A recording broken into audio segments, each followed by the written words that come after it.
It's 4 o'clock on a Monday, and you know what that means, don't you? It's time for another exciting episode of Taxi TV Live. Woo-hoo!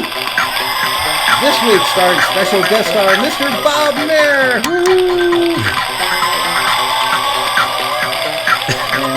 That's a lot of applause. Yeah. Welcome to the big show. Again. For those of you who are just tuning in, we had a little audio difficulty, so we're restarting. Everything is good. Let's get the chat room open so I can say a quick hello. We've got Gloria Covington, Paul Krieg, Carl Wurzbach, Peter Rahill, Marion Laird, Bev Niven, Carrie Pavish Anderson. Hey, Carrie. Kyle Sutton, Howling Wolf, Len Lewis, or Lou Lewis, Donna Jigil. Sorry. They're flying back. Too quick. Yeah, these guys are flying by quick. Yeah. Hi, everybody. Yeah, hi. Anyway, Bob owns a music library. I'm not going to mention the name because 1,000 to 2,000 people will see this show in the next week that are not Taxi members, and they're not always so polite. But Bob is from a great music library that we work with on a very regular basis. We've known him, gosh, you and I have known each other for 10 or 12 years at this point. A long time. We both were 10 pounds lighter and had no gray hair. Oh, my God. I had hair. Well, anyway, great to have you here. Thank you. Thank you so much. Bob comes to the Road Rally every year and graces us with his knowledge and excellent taste in music on panels and interviews and one-to-one mentoring. He's just a close friend, and we're really thrilled to have him here. And met some great writers. Yes, he has. Oh, you know what? You always say to me, I never have a chance to tell you how many placements I'm getting for Taxi members. Now's your chance. You know, I thought about actually doing some research before I came to give a number, but I gotta say, I think we were talking about this maybe last month. This year has been unbelievable. I mean, I've never seen the marketplace want so much music, and because there's so many shows that need it. It is unbelievable. We just did business with a new Facebook show a couple of weeks ago. I mean, the avenues for music placements are just blowing up. It's crazy. And like 99% of those are Taxi members, right? They're all Taxi members. We don't do business with anybody that isn't a Taxi member, so sign up. There you go. That was completely unrehearsed. No, actually, we do quite a bit of business with the Taxi members. I'd start rattling off names, but that would probably be uncouth. But you know who they all are, and they know who they are, most importantly, because they get checks from us. So yes, they do. So that's a good thing. But yeah, we've been doing fantastic business with the Taxi riders, and this last year, some of the stuff that you guys have sent our way has been. I mean, sometimes, you know, I'm just blown. I'm like, where do you find these people? You know, because my searches are not easy. Right. Sometimes we're shocked. We get an oddball search in, like, do you have music that would go with Dumbo's ears flapping? I mean, just like really. I haven't done that one, but. and we find stuff and go, wow. Yeah. But our members are talented. They are many. They're all over the world. They have different perspectives on music, and they create different stuff. It's true. It's true. There's some talented people out there. I have run across some things, though, where I'm going to encourage all you guys, know your craft. Know your craft. Be able to know what key your song's in, what BPM your song is. Try and know your genres. There's some guys out there that are writing great music, but they couldn't tell you what key they're in. Wow. How is that even possible? Because you got synthesizers and samplers and... You know, you go like this and you don't... So they may have started in C and then transposed it at some point, forgot where they transposed it to. You know, I don't have the answers for why, but it's an interesting phenomenon out there. And again, you know, I don't judge things by anything other than how the music is, right? Because that's really what the bottom line is. And will it benefit the writers and us, of course, and most importantly, the clients. So I'm going to ask you a couple questions now, then we're going to go and plow through this music. Everybody, of course, wants us to get through as much music as we can so that they can get their stuff heard. Mm-hmm. And then we'll take the last 30 minutes of the show and do some Q&A from the audience. Sure. Something that keeps popping up here, I mentioned it I think it was the last show or 2 shows ago, but it's starting to happen after almost every taxi TV. I get YouTube notices that the music we've used is copyrighted. Okay. 98% of the copyrights that I'm seeing are from TuneCore and CD Baby. Mm-hmm, yes. And so I've gotten a couple of calls from library owners going, why are you sending me music that's already signed? And when I query taxi members about it, now I want to say right up front that TuneCore and CD Baby are not doing anything underhanded. They're both fine companies. But the people who are signing up with them to distribute their music, I guess, online, are checking the box that says, would you like us to monetize your music online for or you? publish it? Well, of course it's publishing, but Yeah. you know, the word that sticks out is monetize. Would That's you right. like us to make you money by collecting Sure. money from YouTube placements or whatever? And I don't think people are really remembering that they checked that box, and then they're probably submitting music to us that we send to you and other libraries that we work with, not realizing that they're already published. That is true. So are you, as a library owner, seeing this? Oh, yeah. Okay, so Absolutely. it's not just me. No, and it has been things that have come through taxi. I mean, but It's not just us, but I mean, No. because not No. only our members are signing that agreement, but that is correct. A lot of people are signing that agreement, and unfortunately, I'm finding myself having to educate some of these people. You know, I would never call you and go, Michael, what are you doing? You know, because you wouldn't know, and it's not your job to know. And well, I take it seriously enough that I want to educate people so that they don't make this mistake and hurt themselves if they want to go for a publishing deal with somebody like you down the road. It negates that. Yes, Right. it negates that. But you know, there's no law or rule that they can't sign up for these things. No. I haven't heard the story of people making money in that situation, but that's not to say it couldn't happen. And I've been aware of some situations where it has. okay, But mostly it's kind of passive, where if the music, well, I know from the show that if the music is used online, that they're getting paid for that. But what I haven't heard, and other than one recent story anecdotally about somebody ending up in a TV show or a movie because they had signed that agreement and somebody stumbled on them and reached out to the publisher, which was either TuneCore or Sure. CD Baby. Sure. But for the most part, I think it's online, you know, like micropayment kind of stuff. typically, Yeah. typically, you know, an ad rev or one of those companies that's monetizing YouTube will do that, and we've got them monetizing our catalog. So So in your case, if something shows up on Taxi TV and I get that notice, I'm calling you personally. well, you know, those notices, all they are, truthfully, is letting the person who used that music know that it's being infringed. Right. But if In a nice way. They're nice about it now. They didn't used to be. well, it comes across curt. But what you need to know is if you ignore it, then they put up an ad. That's where the monetization happens. I think they're doing it differently now, because we get the thing saying this is already being monetized and the money's being taken care of through ad rev. Oh, So- well, that could very well be. Yeah, so they're not saying take it out or, you know, replace it or mute it or we're going to monetize it. They're saying sometimes before we finish the show, I will have gotten an email. Wow. Yeah. Interesting. Yeah, saying you had XYZ song on your broadcast and that was signed to a publisher and we've monetized it and the money is going to them. And if you have an issue with that, let us know. Right. Well, this opens up a whole can of worms. I mean, we could do a whole show on knowing the backdrop of the legality of publishing, rights ownerships, etc. Because I get stuff sent in to me you would not believe.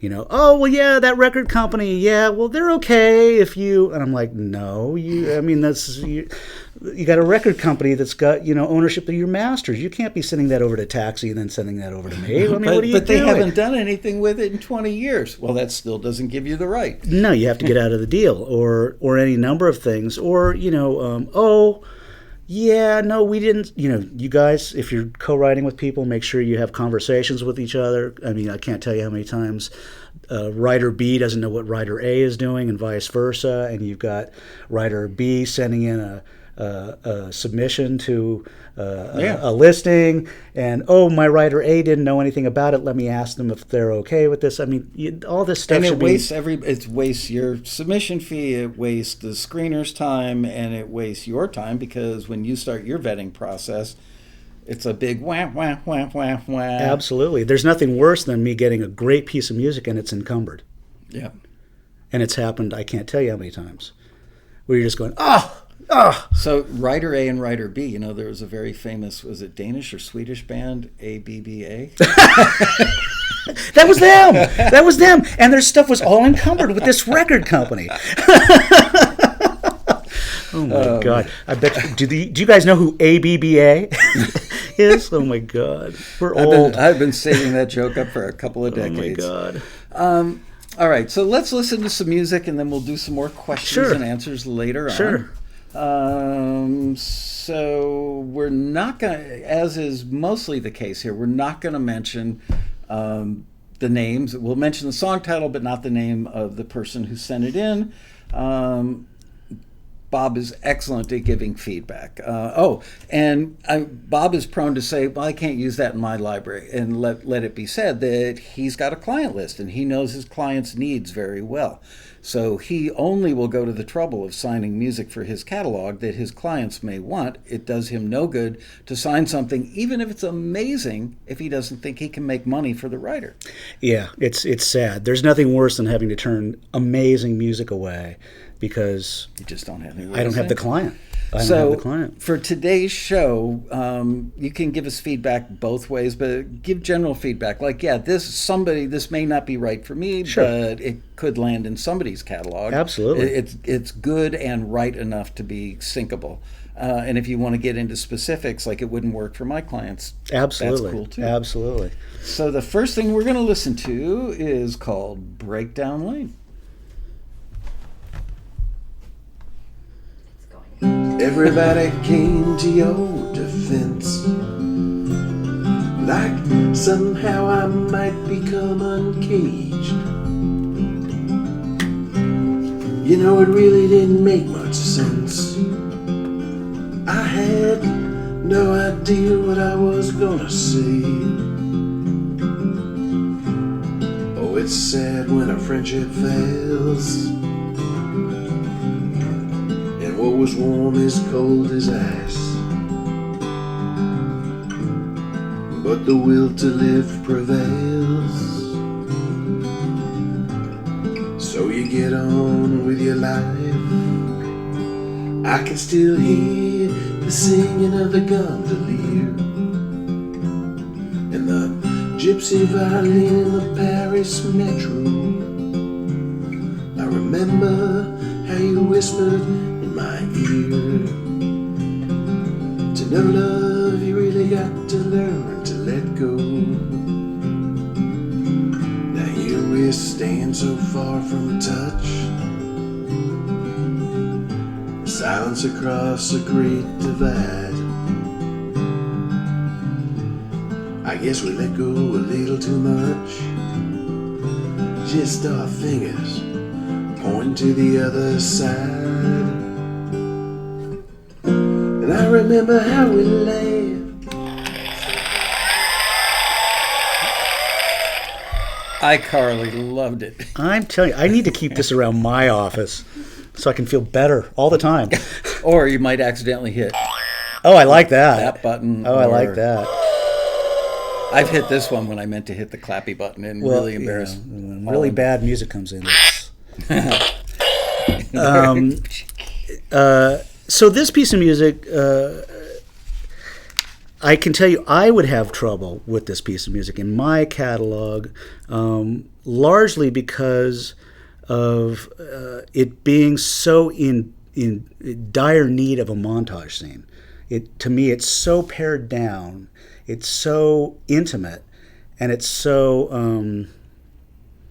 that, in my estimation, that's where it really cries out to be used, as opposed to background at a bar, background in a car, background in a club. Especially because it's such a heartfelt lyric. It almost felt like there was a bit too much story in the detail as well. A couple times I thought, ooh, that might kill it, because I instantly went to Montage thinking. Yes. And then I heard some stuff that sounded like it was his story about their relationship. It was. And it wouldn't be general enough, which leads me to a question I was going to ask you later. We see a little less emphasis these days on people requesting universal lyrics when they're running listings with us. And especially supervisors that run listings, like if we ask them, would you like the lyrics to be kind of universal? They're oftentimes like, nah, it's going to be background source. I don't care. Right. Which kind of surprised me. But am I correct in thinking from a library perspective? What the hell? Something just like a spider just dropped out from the ceiling. Oh, well. From a library perspective, universal lyrics, I'm guessing, would be more important for you because you need to be able to pitch it everywhere. This is a very difficult conversation. I mean, this last year, it was unbelievable how many times I would go to my catalog and have the perfect sound, the perfect vibe for a track, and I couldn't pitch it because every one of these tracks was a relationship song. And I'm like, oh man, dang, And this last year, nobody wanted relationship songs. Nothing about if it was me and you and me or breakup or getting back together. That wasn't the case. Could it be like a familial or like we'll be friends forever kind of relationship, or just romantic that they didn't want, or you couldn't when it got really specific and it was a relationship, it was more like mother, daughter, father, son.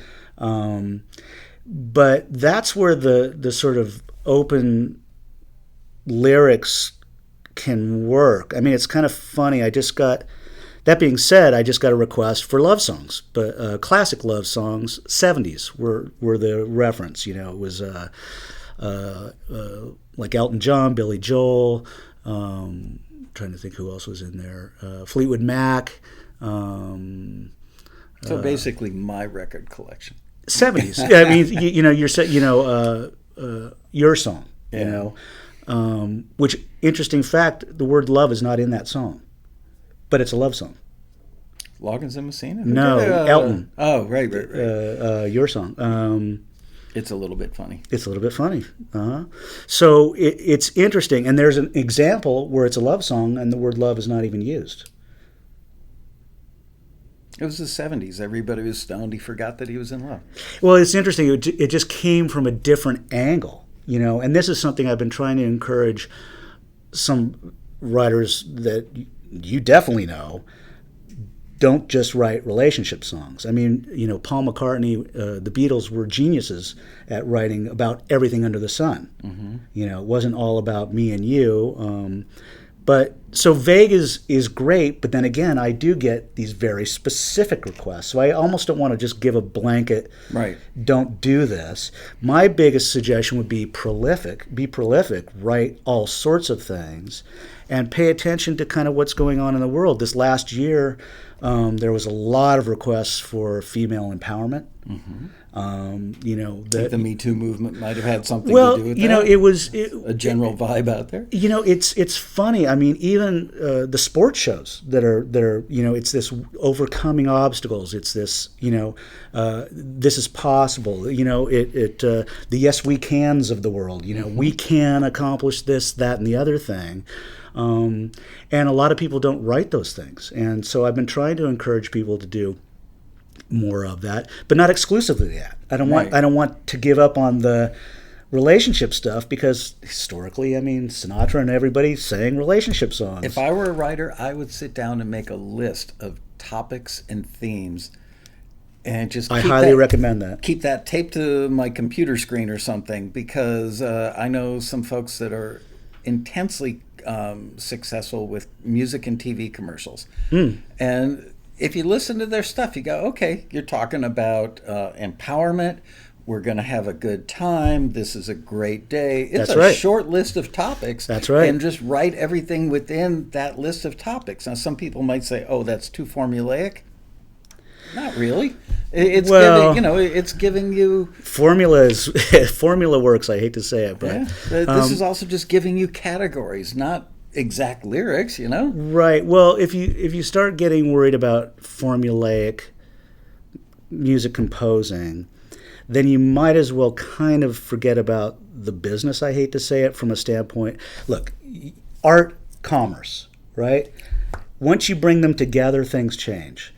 Until you bring them together, art can stay art. You can do whatever the heck you want that you consider to be art. Right. But if you want to make a buck with it, which that's my job, is to be able to share that with writers. Yeah. The minute you want to make a buck with it, now you got to pay attention to the marketplace. And you may go, oh, that's formulaic, but if that's what you're hearing 9 times out of 10, 99 out of 100, 999 out of 1,000 times when you turn on the television or watch a film, you may want to pay attention to it. I always say, and please, the jazz person who always sends me emails after I say this, I always say you can paint houses by day to earn your income, and you can paint portraits at night to satisfy your musical soul. Yes, I'm a huge advocate because I know I do work with people that are artists in their own right. Right. And my conversation with them is keep that here, and then if you want to be monetizing music, then it's like an actor. You got De Niro, Taxi Driver. One time he's Taxi Driver, then he's Raging Bull, then he's whatever the heck else he is, I mean, then he's the Fockers. I was going to say, meet the Fockers. So he never thought his career would go that direction. And that's the kind of writing I'm trying to encourage a lot of people to do. Now, look, some people are just singer-songwriters. Don't do hip hop. There's people that do hip hop, don't do singer-songwriter. I mean, this is where you're at. Stay there. Know what you do well. The other thing I do notice with people is when they're doing what they love, that's the best stuff. Yeah. That's the stuff that it really shows up. And that's the stuff that gets placed. Let's listen to the next one, which is called When I Wake Up.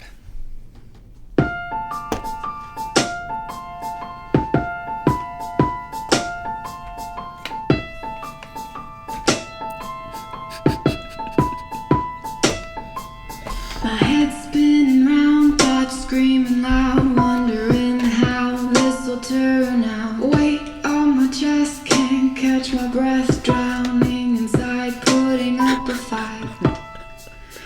Nowhere to hide.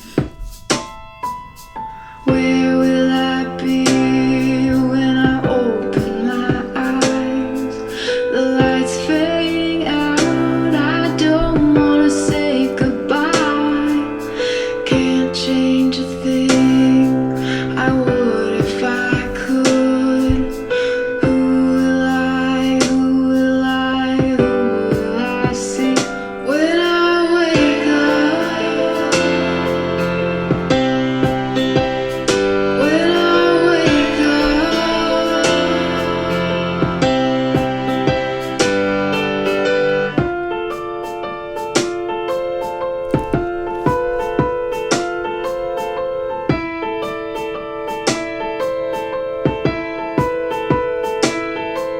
Alone with my tears, anybody hear the sound of my heart screaming in the dark? Fast rising tide, won't you by my side? Look into my eyes, say that I'm fine. Everything's alright. Where will I be when I open my eyes? The lights fading out, I don't wanna say goodbye. Can't change a thing, I would if I could. Who will I, who will I, who will I see when I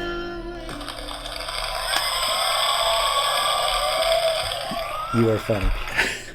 I want him to feel loved. I get it. I get it. That song I thought was fantastic. By the way, if you want to sign something you hear on the show today, Okay. we can have them email Bria and she can. Please. That track, it built in a very nice organic way.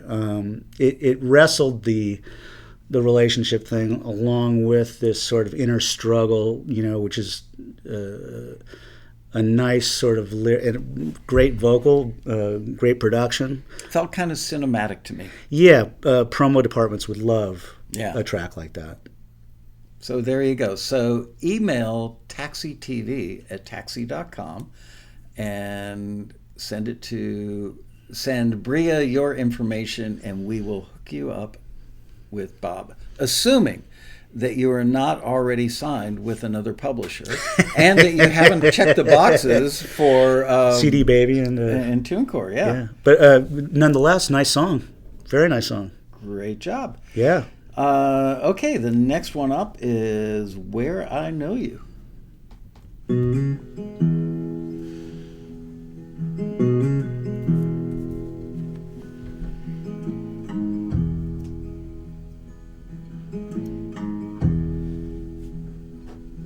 Watch me as I sleep.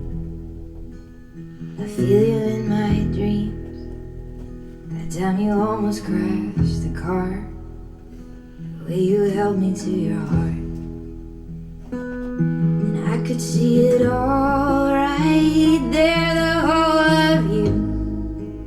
But nothing left to become, and nothing left to see through. I just wanna hold you there, the whole of you, and keep you where it's quiet, and keep you where I know you. Where I know you, I know you, I do.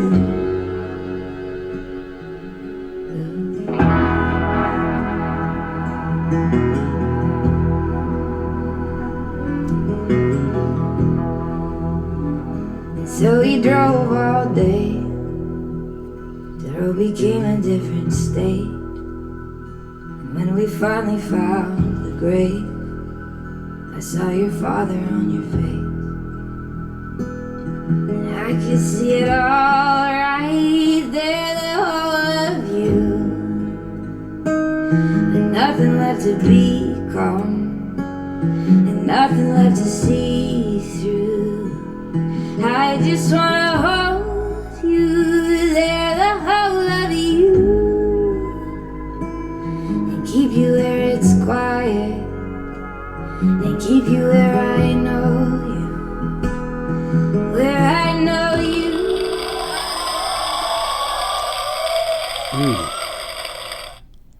That's a hard one. I really like that song. I don't know if I could do anything with it. Was it the tone and the vibe that you loved in the lyric that was problematic? Well, for my placement standpoint, probably the lyric would be the problem. Great song. Really, really great song. Love the vocals. Love the production. This is one of those ones where and this happens to me with taxi listings, where I'll sit with something and I'll listen to it a dozen times and just rack my brain. Where would I get this placed? It's a pretty specific lyric. Mm-hmm. Yeah, the part about the father or something. Yeah, and some of these, truthfully, it really helps me to see the lyrics, because sometimes I think I'm hearing one thing and I may be hearing another. I actually thought about having people submit lyrics for the show today, but then I thought about the time element and decided against it. So it's hard. That's on me. No, it's hard, and this is where just letting you cats know that do know me and whatever, when things get submitted and it takes me a minute to get back to people, this is why. Because I will sit there and just painstakingly go, oh my God, where will this live? Where will this live? And I rack through shows that may be coming back this season, may not be coming back this season. Films, different scenarios, and just things that you've seen over the years, and you try and go, where have I seen something like this? This particular one, I'm kind of at a loss. I'm torn. I totally get it. We've done some a taxi staff listening session, like Friday afternoon at 4:00, and we bust out a 6-pack of beer and we hang out here in my office. Oh, I don't want to work here. Yeah, we listen to we listen on my NS10s, and sometimes the staff members will bring in really great music that their heart is just totally into that song, Sure. and they're so proud that they found it and they love it. And I'm sitting the whole time thinking they're going to hate my guts, but I'm going to say not good for sync, because it's usually because of the lyric. Yeah, it's interesting. I mean, from a librarian standpoint, these beautiful, very heartfelt songs, the placement for them. How do I say this? Those montage scenes, those scenes where it's so focused and the music can actually shine. Oh, the music is telling the story that the script doesn't, because there's no dialogue. Exactly. Yeah. Those scenes happen, but they're fewer and further between. Yeah, 5 years ago, every show had a montage. Well, 5 years ago, they were paying the big money for those scenes, right, and not coming to the me's of the world. These days, they will come to me, but they're just not as... because the dollars are shrinking. Yeah. They don't want to spend, $50K on a well-known something or other. These budgets are getting squeezed left Good name and right. for a band, the well-known something or other. Let's Take start note a of band. that. Okay. Okay. So yeah, this is one of those cases where, God, the production was fantastic. I loved the vocal sound. I loved the song. I thought it was great. I don't know. The question I will get from people is, so during the show, Bob loved that song, but just couldn't think of why wouldn't he sign it and try and deal with it later? And I'm going to answer this for him, because I know what a spectacularly good person he is, and business person. Is he won't sign something unless he thinks he can make that person money. He doesn't want to take them off the market from other opportunities. That's right. If he doesn't feel that he can help them. That's right. I've actually gotten a phone call from him where he said, I got something from you guys that's not right for our clients and our catalog, but I think it would work for this other guy's client list. Can I get his number from you so I can call him and turn him on to it? Yeah. Which I thought was super menschy of you. Well, and I've done this where there's been some people that will stay unnamed, but I've got like a fair amount of music from some people, and I'm like, I love your music, but I think you should maybe, this is where I think that's what I'm about. Now, I've talked to other publishers. They're like, you're crazy. You're crazy. You get somebody who's great, you hang on to them. And I'm like, yeah, but you know what? I've got this great body of music. Doesn't mean I can't get more from them, but I've tried to hook some of these guys up with other companies I've met on taxi panels, on listening sessions. Yeah. I'll pick up the phone or call you or go, can I get this person's number? Because I think they might benefit from this. Absolutely. And not only that, but other publishers know clients that I don't know. Oh, that's an important point. And I do want to get back to listening to music quickly, but is it a fair statement to say that not every library is right for your music if you're a songwriter or a composer, that you don't want to just get into a library, you want to get into the right library or libraries because of their client list? Well, that's another thing. I highly encourage people, and my client list is spewed all across my website. Oh, you don't know who I am, though. That's right. We're going to make them wear a paper bag with cutouts. There you go. But point being, whoever you're going to as a publisher, or or if Taxi forwards you and that publisher reaches out, you want to figure out who their client list is. You want to see their client list. Mine's all over my website. At least and most people have logos of shows and networks on their website these days. Yeah, the problem is we're not getting people to pay attention necessarily to it. So they're like, hey, can you use X, Y, and Z? And I've I'm got like, the best Calliope music ever. Right. Well, I've done okay with Calliope music, and some of those are taxi riders, let me tell you. I won't name names, but you know who you are. Calliope Bill. Yeah, I'm telling you. No, it's funny. It's funny. It's there's a lot of publishers out there. Some are bigger in the trailer world, some are bigger in the ad world, some are bigger in the film and TV space. And you want to pay attention to that. And if you're writing trailer music, pay attention to who's getting promos and trailers. If you're writing dare I say ukulele music, Still getting requests for that. Not I as much. hear it's going to go away. I stopped signing that stuff a while back. I figured this is not going to last, but it keeps going. Yep. All right, let's move on to the next one, which is called Soren.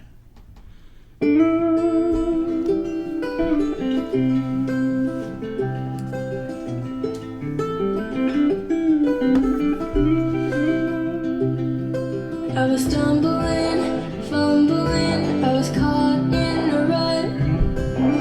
Always trying, sometimes crying, had a half-empty cup.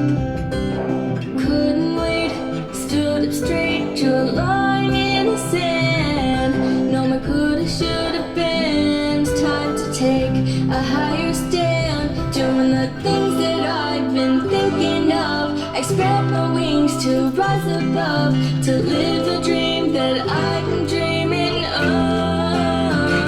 I wanna be soaring high above the ground. I wanna be soaring where no one can bring me down. I wanna feel so alive, hands up in the sky, way up high. I wanna be soaring. No more hiding, more confiding. I wrote down some goals. No more waiting when driving down my winding road. And persevering, ignoring the noises in the way. Realizing I'm flying down my runway, doing the things that I've been thinking of.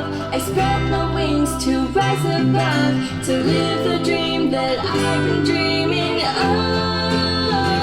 I'm gonna be soaring high above the ground. I'm gonna be soaring where no one can bring me down. I'm gonna feel so alive, hands up in the sky, way up high. I'm gonna be soaring, soaring.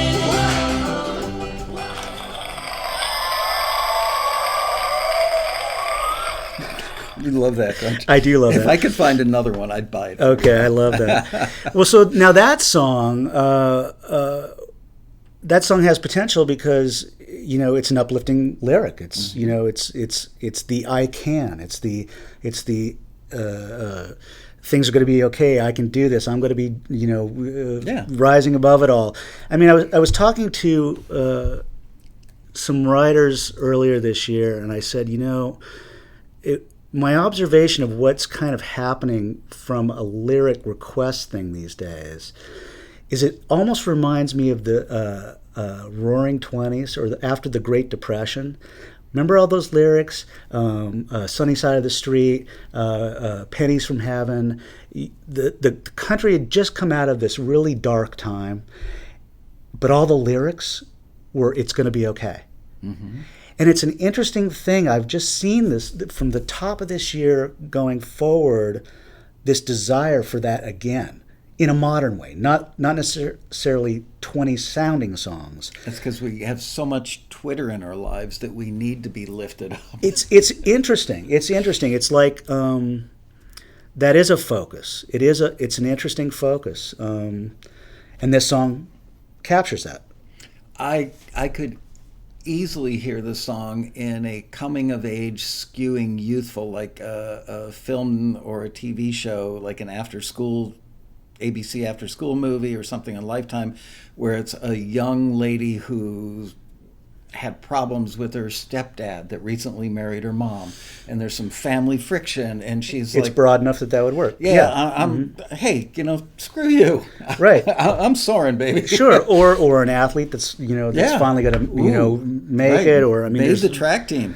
Yeah, I mean, Hallmark, Lifetime. I mean, this one I could rattle off a dozen places where. So should we have this person absolutely connect? Okay, absolutely, yay. Yeah, I mean, and reach that's out to taxitv@taxi.com, and Bria will take care of it. I think that's a good example of kind of what I was talking about, lyrically, certainly. Good job on that. Okay, again, make sure that you're not already signed to an exclusive or non-exclusive deal, or that you check the box. Let's not waste Bob's time. Okay, the next one is called Crystalline Dreams.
Thank you. Waste away the day alone. A still life cast in monochrome. Breezes blow from far away, and I saw the crystal yesterday. Stranded when the day is done.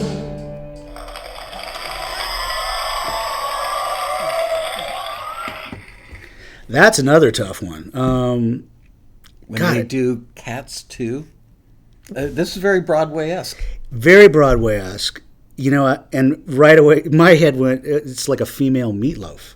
You remember Meatloaf and Yeah, how he of was course. very dramatic and very theatrical. And the vocal was almost reminiscent of... I know exactly who you mean. I can't think of her name either. She had a hit like the late 70s to the mid 80s. I cannot place it, but it was... Bonnie somebody? I know what you mean there. No. See, we're such good friends that we complete each other. It's like being married. No, that's a tough one. That's a tough one. I don't think I could do something with that one. Even if it was a male vocal, and that sort of, at least in my world of clients, that's a tough placement. You once said to me, that's a once in a decade placement. I don't want to take it off the market for the writer. And It's that not- one, yeah, it's not fair. This could be in a scene where somebody's having a dream sequence or something, but it's such a specific type of placement that you could wait a decade or more to find it. It's true, and I wrestle with that, and there are certain things that I go, oh my God, I know that this is going to come around, but do I take it off the market? Do I, and if you don't sign it, you'll get a request a week later. If you do sign it, you'll never get one. It's true. And then the other thing I just don't want is to have a writer, in a month going, well, Right. did you get me a placement? Which leads me, you know what, I'm probably asking too many questions, but this is important stuff. So I know you guys want us to just burn through a bunch of songs, and I'll try and get us back on track, but there are too many good points. What'd you just say? Oh, just getting a phone call, Oh, a week or a month later, did you get me a placement? I After, actually after wrote signing? that question down. How long after I sign will I get a placement? Well, that is if it were up to me, the next day. Of course. Because if you make a buck, guess what? I do too. Yep. And that's why I only sign things that I think I can get placed. I mean, it's about us monetizing. That's Yeah. what I'm supposed to do. If I have a question mark in my head about monetization, can I monetize this? Then why would I sign it? It just, I have to do metadata, I have to register the stuff, I have to go through all the processes to get this stuff up to the web, get it out to all the clients. It's a waste of my time, and it's a waste of your music if it's just going to sit there. So as far as placements, how fast? I mean, I've had some people, and I sign them in the next week I'm getting placements. Sometimes writers will hit me, and it's right before something a door opens. It'll be gypsy jazz, or it'll be something that's just, and you go, well, there's a marketplace for that. And then sure enough, the next week, wow. Boom, and then the Cats are just getting a ton of placements. And they're he owns the greatest library ever, right? Or all of a sudden, and this happens where, a show is totally geared, and all they want is 90s hip hop. Yeah, not 80s, not 2000s, 90s, and the Cats that were doing that and are doing that. Ching, ching, I know exactly ching, who you're ching, thinking about. Ching. And it's a win-win. It's fantastic. How long? It just depends. It depends. I mean, when True Blood was on and Justified was on, they were all on it right around the same time. If you were doing that sort of blues rock, that sort of BMRC, Black Keys, right? It was just printing money. Yeah. Those shows after 8 seasons go away. Oh no, it's like Dexter. I mean, Dexter, when that show was running, my Latin music was flying out the door. I love that show. Yeah, great show. 8 seasons. We were doing fantastic business with. All these shows that we've been, The Wire, The Shield. It's been fantastic. So when those rear their heads, and I've got that body of music right at the right time, it's fantastic for the writers. There's certain things I also gauge because I know something's coming back. Mm-hmm. So what I try and do is when that season's winding down, I'm going, okay, well, I'm not waiting until next year. Build the stash. Yeah, well, because what happens is, I don't know if a lot of people are aware of it, but with the Netflix of the world and what's going on with that, it's not like you're pitching music per episode. Now it's the entire season. Yeah. You're pitching an entire season. It's insane. And the seasons are shorter. Thankfully. Yeah. Because the amount of music that, you'll get a request from a show, there's 5 main characters, 5 solid settings. There'll be, let's just say, a bar where this goes on. There's a club where this goes on. Send me 20 pieces of music that fit any one of those 5 scenarios. So next thing you know, you're putting a pitch of 150 tracks together, right? And for all these scenarios, and it's in one fell swoop. And then when you're getting more and more of these shows that are doing that, yeah. Next thing you know, now I've got this show I've got to pitch 150 tracks to. I've got this show I got to pitch 150 tracks to. I got this show it's daunting. It's daunting. And, you just don't know. You may have the perfect music from you guys, but you don't know. You don't know. Could be a week. It could be a month. Or it could be never. It could be never. I think a lot of people, sadly, it's heartbreaking for people. I finally signed a deal with a publisher, and then, I really feel their stress, and they're sitting there like looking at their phone every 3 minutes, after they sign. And you just got to, as the sticker says over there, write, submit, forget, repeat. Crank it out, baby, because you want as much music in as many places as you can possibly get it. Okay, next one up is called Burnin' Down the House.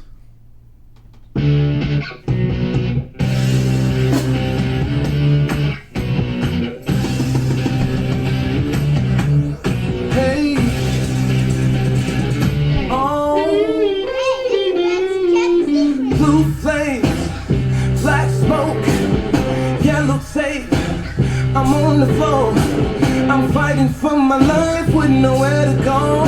Somebody go and grab the towel, I'm ready to throw. Oh, every news in the city, they ain't showing me no pity. No, but they keep them cameras rolling as they watch this woman kill me.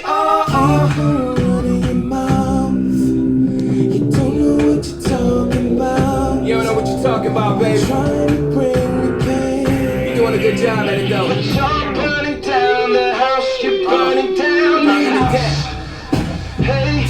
burning down the house. You're burning down the house. Burning it down. You're burning down the. You're burning down the. Burning it down, baby. 3rd-degree burns. Smoke filling my lungs. Onlookers watching while I'm swallowed by the sun. Solutions that you came up with will only fan the flame. You live here too, but ain't get burned. Now who you plan to blame? The fire's out, but you can't recognize me. This damage is permanent. When I look, it reminds me of watching all that paint peel and hearing all the sirens. And through all of the mayhem, the black smoke was my guidance. I was left on the island, but I couldn't see water. It was nothing but fire.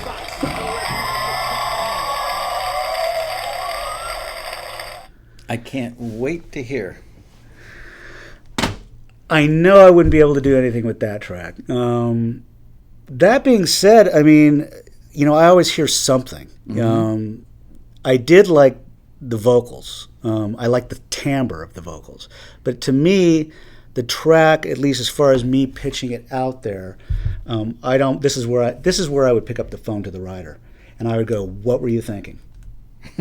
No, I mean, it's just because sometimes writers, they have nothing in mind when they start something. They just start and create. And I think a lot of people don't even understand the genre of TV music or film music well enough to judge their own material in that context.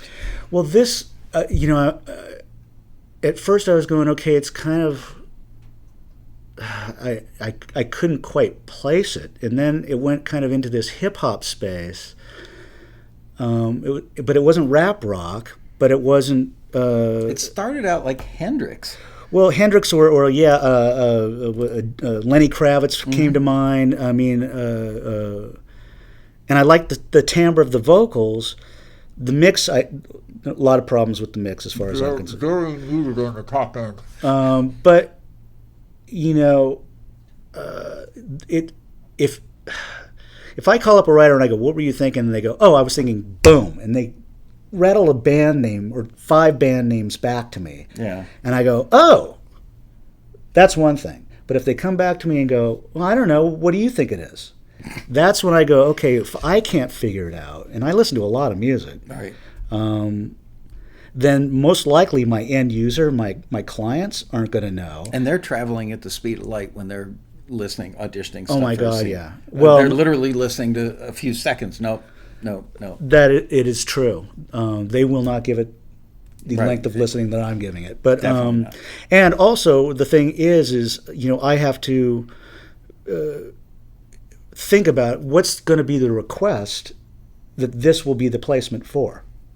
If the whole song stayed like the beginning and didn't have the crying baby, which you never put sound effects in Oh your yeah, music. thank you. I meant to mention that. No rain, no thunderclaps, no crying babies, no car crashes. Foley's But- pretty much a faux pas in the because placement thing. It caught the attention of a lot of people in the chat room. It caught our Did it? attention. Yeah. Yeah. It makes it unusable. But just from a musical standpoint, the first 30 seconds, it sounded Hendrix-esque. If the mix were better and there were more top end on it, I would reach out to that writer and say, give me a whole song like that, so that if somebody's got like a 70s TV show and people are hanging out smoking weed with fluorescent lights on their posters, and you need something that people go, is that him? No, it's not. But it's Right. That would cut it. Well, and Hendrix is not an easy license, so Right. they're always looking for Hendrix. So It had the vibe vocally. He had that kind the of timbre was there. Yeah. Yeah, the timbre was there. I mean, And the attitude. And actually, the section where it went to more of the rap thing, I would say, well, go there. But this Right. came across to me just a little confused. Yeah. It was kind of too many. It was like a mashup or something. I wonder if anybody's done a Hendrix rap thing, because that would be a cool combo. Well, it's funny. I was just having a conversation with a writer earlier today about, well, maybe I shouldn't even say it, but remember the band War? Yeah. Doing grooves like that with rap over it. But I haven't heard a lot of it out there, or much of it at all. So then my job is to figure out, even if it was the coolest thing since, whatever, Yeah. where will I get it placed? So once again, I'll be like, oh my God, this is killer. Right. Where am I going to get it placed? I get it. All right, next one up is called So I Go. I like that title.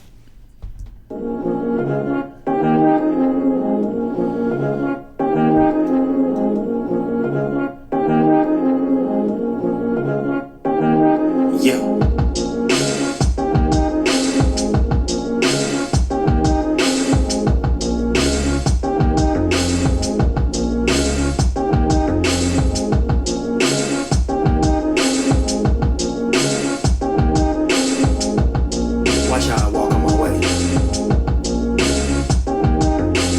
Remarkable, that's all I gotta say. I'm pulling up when the drip, ain't no engine in the bay.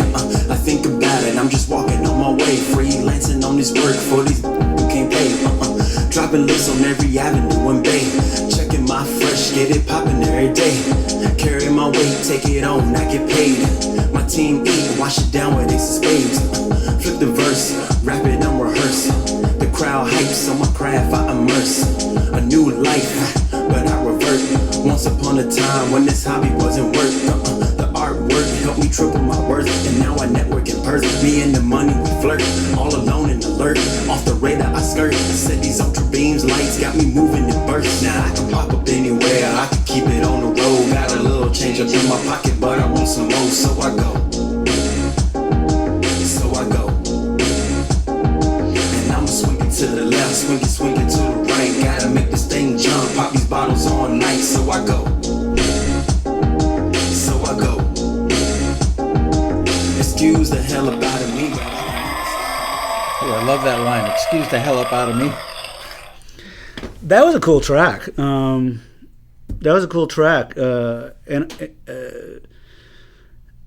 Again, once I'm listening to these lyrics, going, okay, where am but I liked it. I'm trying to think, God, there's such a need for hip hop out there. It is probably one of the hip hop and EDM are the two most requested genres that we get in from libraries. I'm guessing hip hop's number one. I would have to sit down and do the math on it, but probably. Yeah. And we are seeing more variations, 90s hip hop versus current stuff, or West Coast, East Coast. We're seeing a little more variation, but hip hop is, man, everybody wants it. Everybody wants it. Well, it's mainstream. I mean, and hip hop is pop anymore. I mean, I'm starting to see the lines get blurred like crazy. Is it hip hop? Is it rap? Is it, pop? Is it, really, it's just. Yep. And this is where it gets really daunting. And we just finished an upload of music where, you're sitting there trying to categorize all this stuff. And it's interesting. I mean, some of these artists, where do they sit? Where's, Ariana Grande, Cardi B, where, it's like, Cardi B's pop. But she's hip hop, but she's R&B, but she's, it's like, But, no, this track I thought had a great vibe. I thought the production was fantastic. Somebody in the chat room said they heard a Tupac sample in there. Bad news. Bad news. I don't know if they're right about that or not. Would you like this person to connect with Bria and get it to you? Absolutely, and let them know if there's any samples. Yeah, if there is a Tupac thing in there, don't bother sending it to Bria. That would be correct. Yeah. Okay. Well, it can't come my way because make your own samples. Make your own samples. Samples are great, but make your own. Yeah. Because otherwise, it's a lawsuit waiting to happen. All that stuff you've got in your catalog that you thought sucked 10 years ago, make samples out of that. It works, actually. Yeah. I go back, and when I think about, when I was, writing and producing hip-hop, in the 90s, that stuff is viable all over again. It's crazy. Thank God people are digging the 90s hip-hop again. I'm like, yeah! Okay, next one is called Keep On Believin', a positive lyric theme.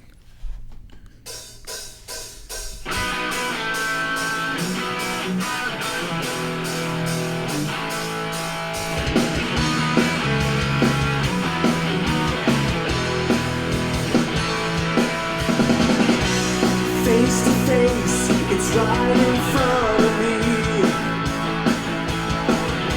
The picture's clear, I know where I wanna be.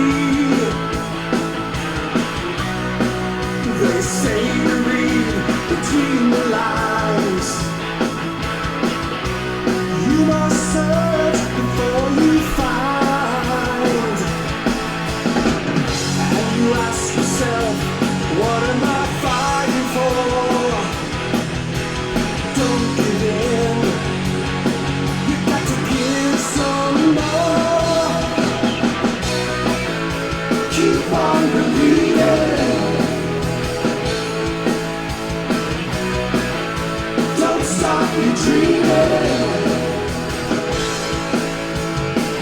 You can spend your life in confusion. At times you think no one understands. Just look inside, there's a solution. Give yourself a helping hand. It's all there for the taking. Follow the dreams that you're making. Keep on believing.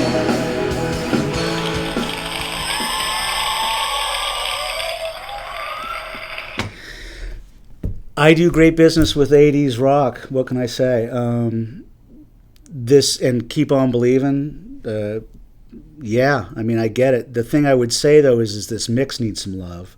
Does the vocal need a little love? The vocal needs a little love. The vocal needs some tuning.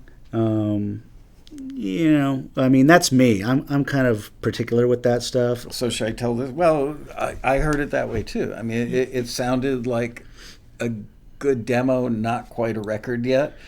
Yeah, the guitar parts were cool. The vibe was cool. The lyric was cool. The attitude, everything about it. But those two things were the strikes for me. Was the vocal delivery wasn't as anthemic as the track would like it to be, kind of. Well, it sounded like the vocal was recorded like in a bedroom or something, and I think if the vocal was quieter, or how do I say this? If the vocal was down like a dB, maybe dB and a half to the track, now it's a rock track as opposed to this vocal. That's why it sounds like a demo, is because the vocal's so up front, in front of the track band, itself. Yeah, and those tracks, Journey and Whitesnake and all those cats, I mean, those guitars were loud. Yeah. In your face. But I think the song had a lot of merit. And in Journey's case, Steve Perry had such a powerful voice. You could put his fader almost all the way down to the armrest, and you'd still hear him. It's true. But that's a kind of a track that, or certainly your screeners know, I've been looking for those kinds of things. So I do business with that stuff. So should I have this person... Well, if he wants to tweak on his track a little bit based on what we just said. Tweak the mix, bring the vocal back a little bit, and maybe tune it a little bit. Or re-sing it, or... Yeah. Yeah, but I give think... it some love. But the thing is, you can't do that and get it to us like 6 weeks from now. You need to get busy on this after the show is over today, and then email Bria at taxitv@taxi.com before this week is over and say, here you go. I redid it. Please get this to Bob. Another thing, too, is I encourage people to pull up songs that are in the same genre. And listen to those mixes. I do this with hip hop. I do this with absolutely. With any genre. It's like there's software that lets you do these side by side That's comparisons. crazy. Yeah, I don't always buy it, but yes, it is. It is crazy. I mean, if you don't have years of ears, right? That's true. The software may be of some value. Obviously, if you've spent enough time sitting behind a console, you can listen. You don't really need the software to tell you. No, it's true. But pull up some of those bands that you were listening to that vibed you into this sound, and then put your track up against it and go, why is mine better or not as good, or what is it about it that? And then listen to them at super low levels and see what pops out from theirs. Is it mainly like the guitar and the vocal, and theirs at a very low level, and does yours match it that way? That's a really good piece of advice. That's listen to your mixes at various levels, but you do want to listen at a quiet level. A lot of people don't do that. Because chances are it's going to be source. It could very well be source, and if that cowbell is going kank, kank, kank, kank through the track, it's going to fight dialogue. Yeah. And they won't put it in. There'll be some producer going, what is that? What is that sound? Or it That's could Bob doing can't, right. really bad imitation. Thank you. Or some other wacky instrument. It's kind of funny. A synth. There are certain things that just need to be dialed down a little bit. But yeah, it's good to A/B some mixes. All right, next one's called "Let It Rain."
Well, so that was for me a case of a great song, great singer, and then the production just unfortunately killed it for me. Bad drum machine. Sorry, guys. It's just how I hear it. And right after we talked about turning down the volume, if you turn down the volume, Bria, can you play this one again, please? Yeah.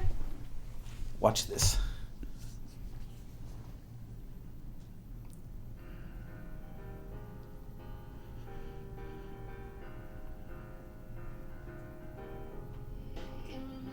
Fast forward about 20 seconds, please.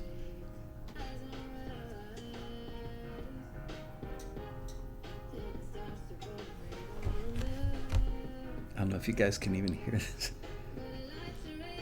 Actually sounds better at low volume than I thought it would. You know, I thought it was going to be that drum. Yeah, you know, it wasn't, for me, it wasn't so much of the volume thing. It was just the drum programming, the drum sounds. Yeah, and it felt a little klutzy. It was like just not well produced, I'm sorry to say. It just was the sounds and the parts. The song was great. And I wasn't a fan of, I liked the piano part. I would have used a different piano sample. I liked the string part. I would have used a different string sample.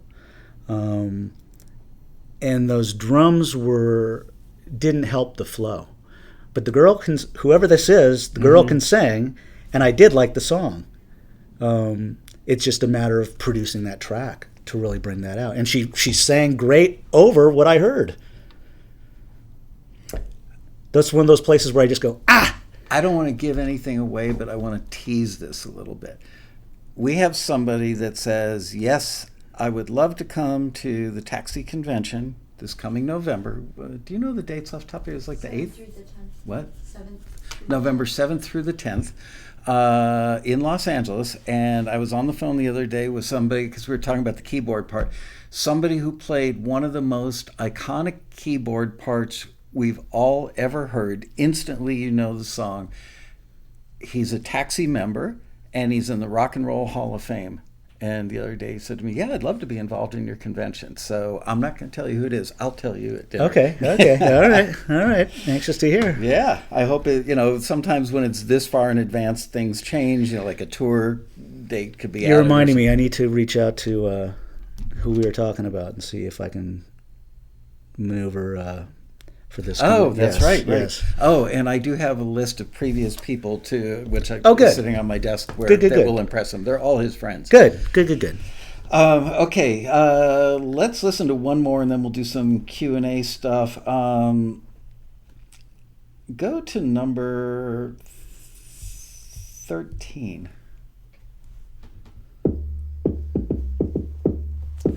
Not because I know it, but because the person had a really fascinating name.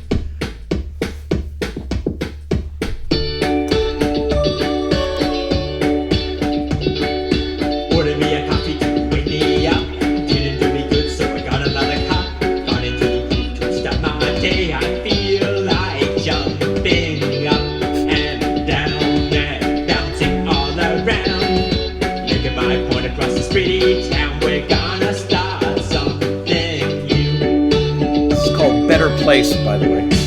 Speak your mind and make your voices heard. Share ideas, make it all work. Listen to your friends, get all inspired. I feel like shouting loud and clear and spreading good cheer. I have no fear. Let's reach for the sky and raise our hands up high. Hey, let's take a stand together. Hey, with a little bit of pressure, help us to make this world a better place to live in. Hey, let's take a stand together. Hey, with a little bit of pressure, help us to make this world a better place to live in. There's a kid's song that's like a giant global hit that's had like 15 billion plays on YouTube. Yeah, the first thing I thought of was children's. Yeah. Do you know the name? Baby Shark. Baby Shark, which I've decided rather than Lori Loughlin or any of the people involved in the college cheating scandal going to prison, they should just put them in a room and make them listen to Baby Shark for like 15 years. Oh, you're funny. Well, this would be a instance where I don't get a lot of placements with this stuff. But I liked the song was fun. The song was I had fun. not heard it. I literally I told Bria to go number 13. I'd love to know what the accent was I was hearing. Because the member's name was so unusual, I thought, well, the music's got to be unusual, and it was. So, I wouldn't know.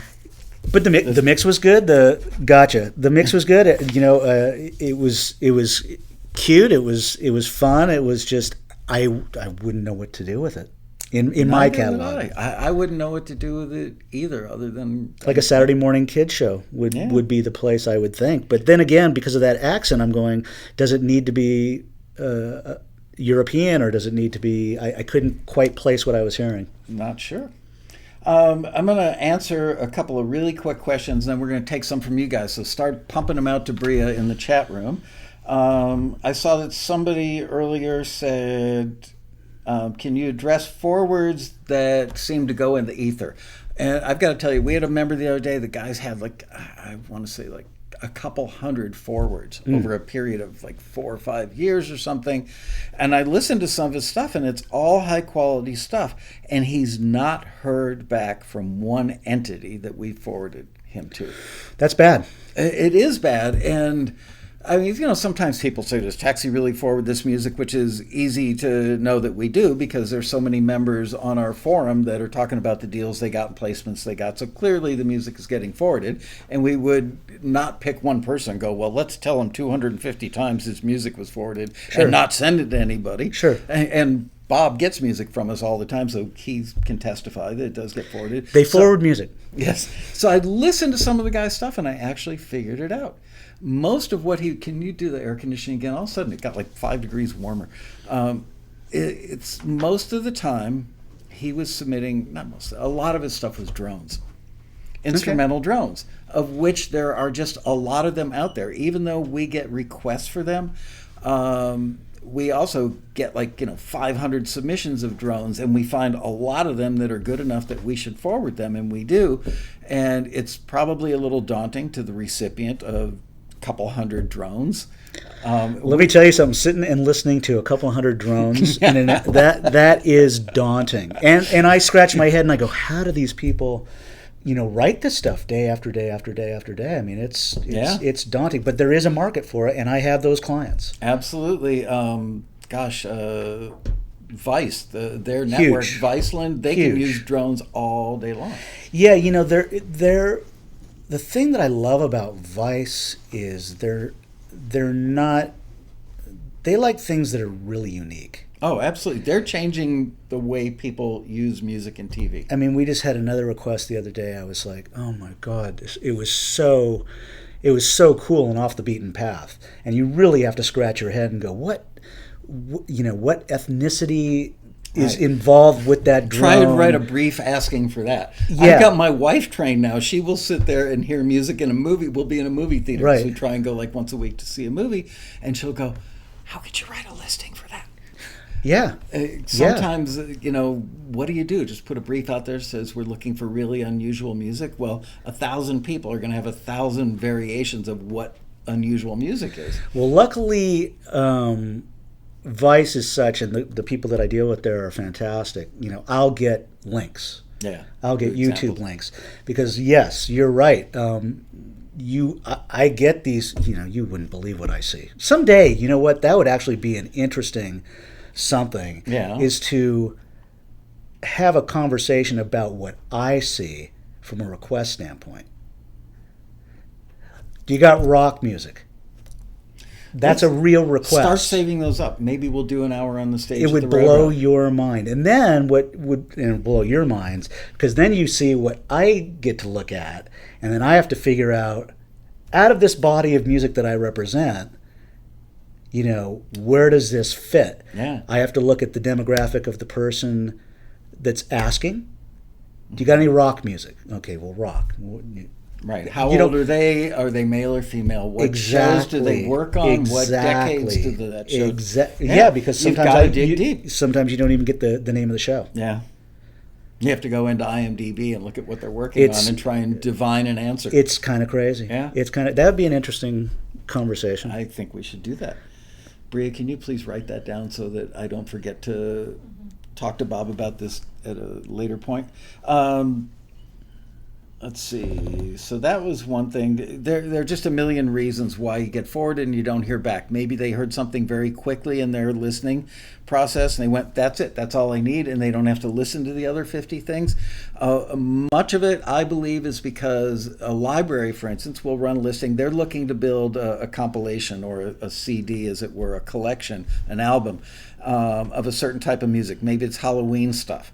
Or maybe it's romantic singer-songwriter, whatever it is, and they create a folder on their desktop in many cases, and they start listening to stuff from Taxi and other sources as well, most likely, and they start dragging stuff into that folder. This is good enough, this is good enough, this could work, and they put it in the folder, and then a bunch of emergency things come in that distracts them from that project, and that thing is not an emergency, so the folder sits there for 6 months until they really need what's in there. Yeah, I have to be honest. I mean, I try and get back to everybody. I mean, I really do But try and you're a respond. freak. Well, yeah. But you you know are what? a unique person. But in that regard. I'm a writer producer myself, and I know what it's like to be on the other side of that Right. that pitch. So I never wanted to be the guy that didn't get back to people. But yes, I mean, I will get some great music in, and know I need to deal with it. Yeah. But you're right. Then 5 fires happen. You've got to put them out. You know, I already registered this with ASCAP, so now we have to do a letter of direction. Or, you wouldn't believe. You went we had one of these. What was it last month? It was 2 writers sent in a song with a title. Those same 2 writers had done the same title and license it to another catalog. Thankfully, it was not the same song. It just happened to be the same title. But of course, when you go to register that song, BMI or ASCAP kicks it out. Then you got to go. So those are the kinds of things. Are you kind of following what I'm saying? Yeah. It's a different piece of music, same title, but it's the same 2 writers, so the flag goes up. Yeah. You have to unwind all that and go, no, it's, blah, blah, blah. That And eats you're up. dealing in huge numbers of songs and tracks, too. Well, so imagine a lot of that. Yeah. Yeah. A lot of people say, well, why does a library get half the money? Because they put a lot of work into making sure that your music is usable. It's not just, is this a good piece of music? There's a lot of stuff that goes on behind the scenes. Well, yeah, and the amount of work that goes into getting these placements can be as much, or because I'm a writer producer, I know how much time it takes and how much money it takes to make some of this stuff. But it's daunting.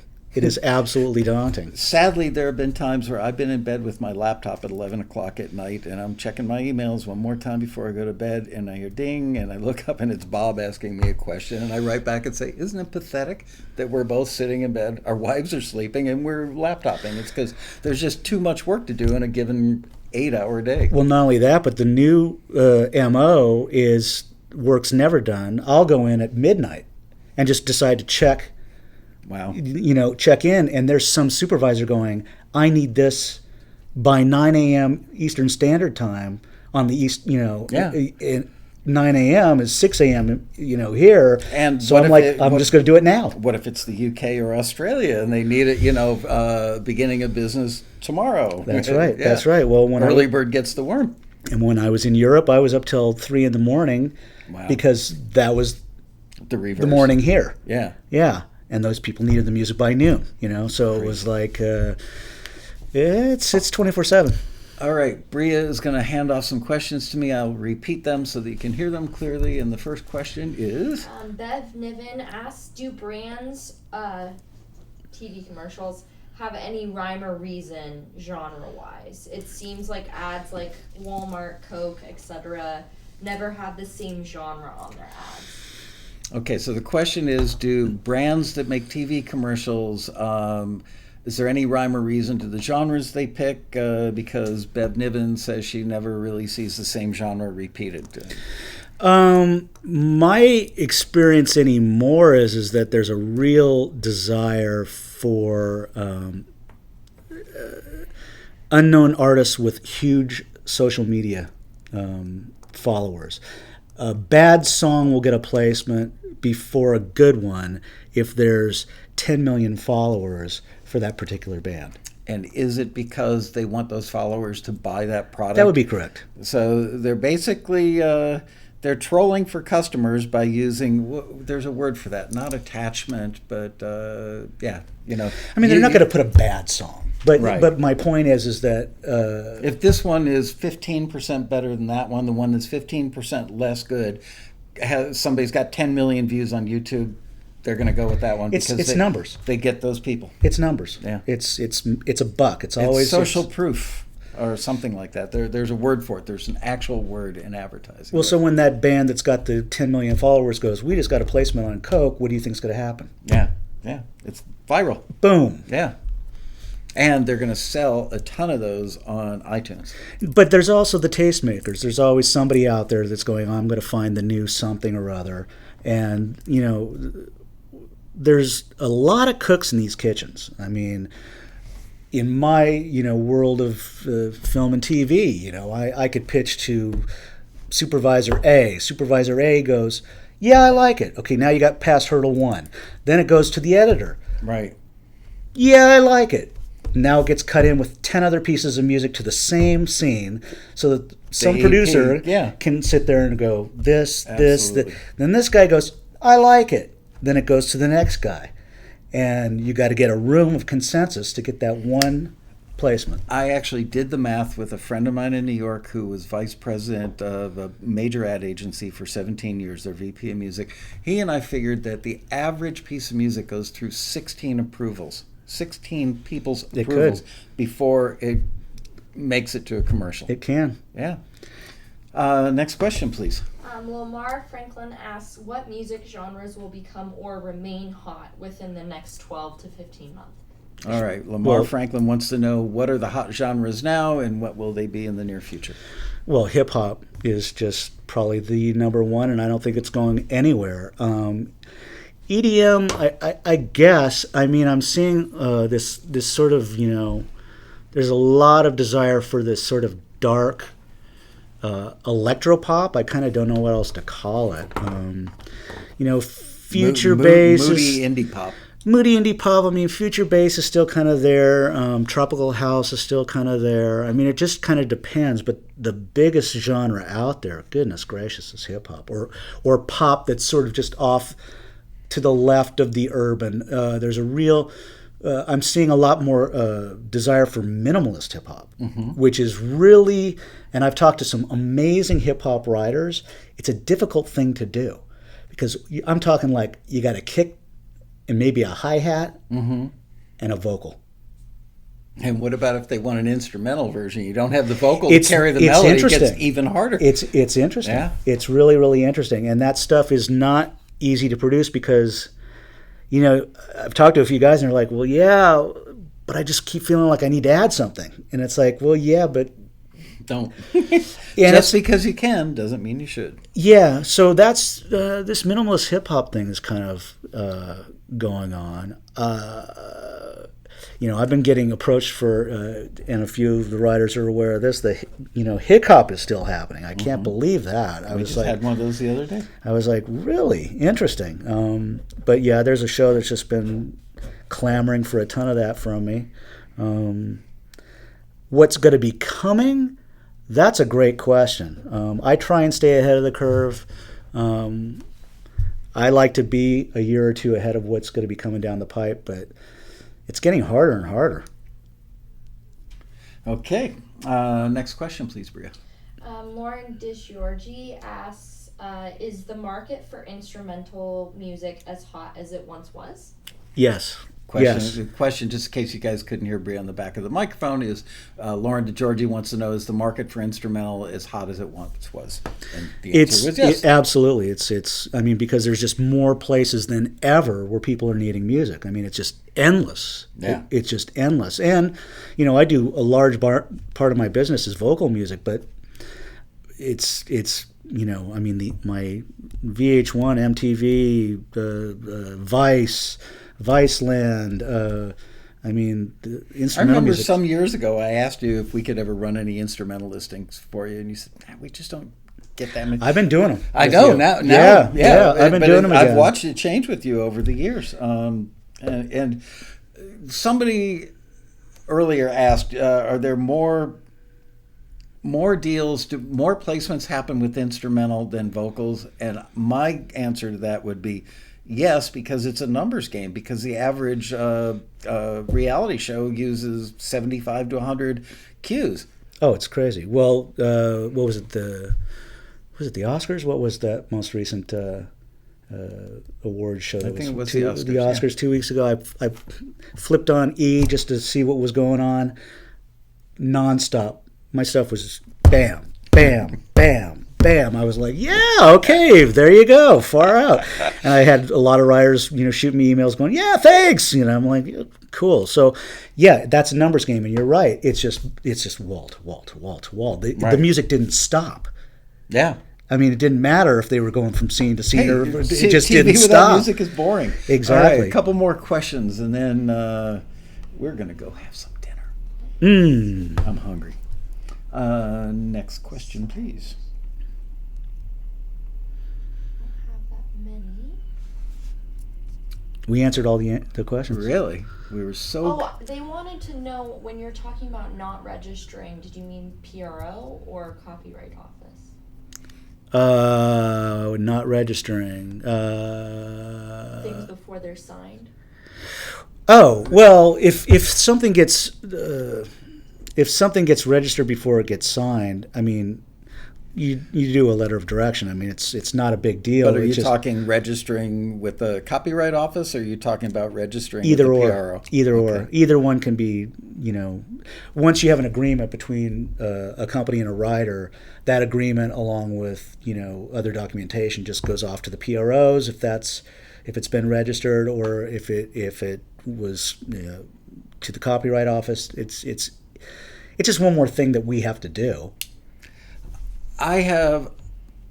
This is anecdotal, it's not scientific, but for years writers have been telling me, especially people who do instrumental music that they then put into libraries and ends up going into largely reality television, they don't bother registering the stuff with the Copyright Office because they know that it's going to be re-registered, and they have long-standing relationships with libraries, so they don't bother registering it. And other people have been taught in a college class, never give up any publishing and register everything right away because people steal music. Mm-hmm.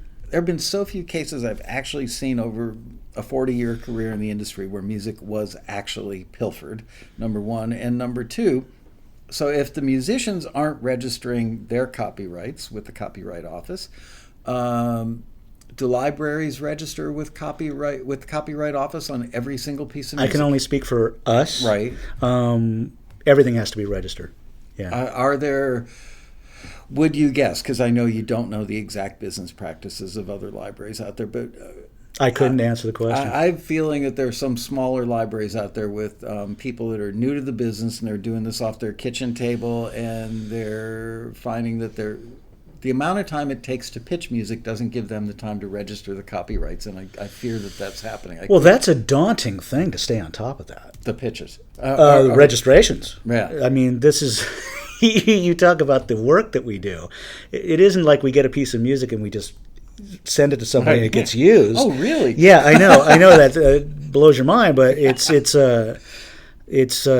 a huge process that has to be gone through. With a piece of music comes in, we have to okay it, we have to listen to it. Once we listen to it, we go, yeah. Then we go, let's talk to this person, see if they want to do the business deal that we offer.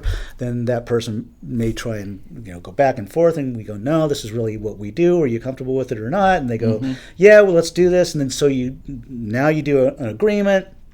Was there another writer? Oh, I guess I have to talk to that other writer. I mean, it kind of goes down this rabbit hole of a million phases. Thankfully, a lot of the taxi riders have their P's and Q's together. That's because they watch Taxi TV and they go to the road rally. Just saying. So, when I have a guy who I go, okay, so here's my business model, and they go, I know, I've seen you at the taxi rail. I know what you do, or I know XYZ ABCD from Taxi. They speak highly of you. Blah blah blah blah. I know your business model. Let's go ahead and do this. You do it. They haven't already registered anything, so you don't have to undo anything. Nice. We can just register the stuff, move along, click, click. We get the lyrics, we get the high-res files, we get all the information we need in 24 hours. That's when I can move. And that's the kind of person that you send a brief to because they have their act together. So 6 weeks later, if you get a brief in and you know that they do that type of music, you won't hesitate to send the brief directly to them. Do you have any of this? Because you know they won't jerk your chain in the process of getting the stuff back to you. Yeah. And you're not going to have to go through all kinds of machinations to get it right before you can send it to the ultimate end user. There are some fantastic writers that we both know that, some of them are on the East Coast. Mm-hmm. A pitch needs to go in the morning. It'll be in my inbox 6 a.m. Wow. And it's fantastic. I mean, it's fantastic, and that's how business can happen. And the other members see them on the forum and go, "How did these guys? They're pets. They're special people. They've got special relationships." Well, you know what? They've earned those special relationships by having their business act together. Great music is a given. That's the great music is the entrance fee. Having your business act together lets you stay in the room once you're there. It's true, or at least understand the business and be able to have the conversation. I mean, I get it. Do the art, and that's why I have a business, is because I'm handling all this business that people don't want to deal with. And I don't, believe me, I mean, I've got people handling stuff I don't want to deal with. I like to stay on the creative side. I like to work with writers, talk with writers. I like to talk about mixes and talk about lyrics and dial things in and go, hey, this show's going this way, this show's going this way. That's more fun for me. When it gets into the database stuff, the minutia of, is that a koto? Is that I happen to have one right there. Is that a dizzy flute? Is that whatever the heck it is? I mean, it gets pretty deep, and all that stuff has to be put into a database. We just added a new feature, which will be going live in a couple of weeks, and you'll understand this.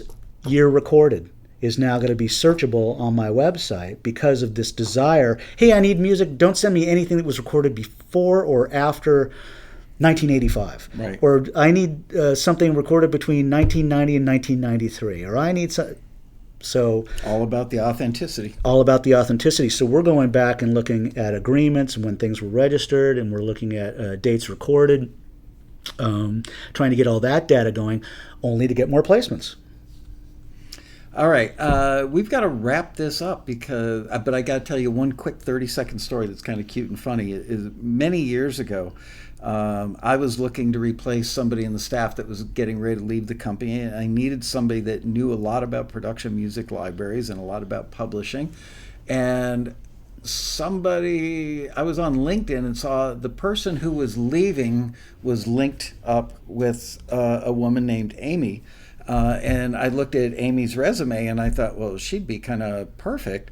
But she's employed. But I called her up anyway and said, do you know anybody? Because you're clearly the right kind of person. Do you know anybody that would be good to work here? Or if you're looking to get out of your current situation, I've got a job here. And she said, well, I'm kind of married to the owner of the company. It was your wife, Oh, that's Amy. funny. Oh, that's funny. So I knew Bob not very well yet, and I didn't know his wife. Oh, that's at funny. all. I don't think I knew that story. Yeah. All right. Well, there you go. Yep. She didn't jump ship, huh? She's true blue. She stayed with you. I love it. That's fantastic. And I offered her more money. Oh my God! She should have taken it. Anyway, thank you. Oh, I need the band back. Thank you so much for doing this. Of course, And thank you. I love this. Please don't bombard him. If you know who he is, please don't bombard him with Bombard him. Yeah, there you go. Bombard me. We are his filter, the front end.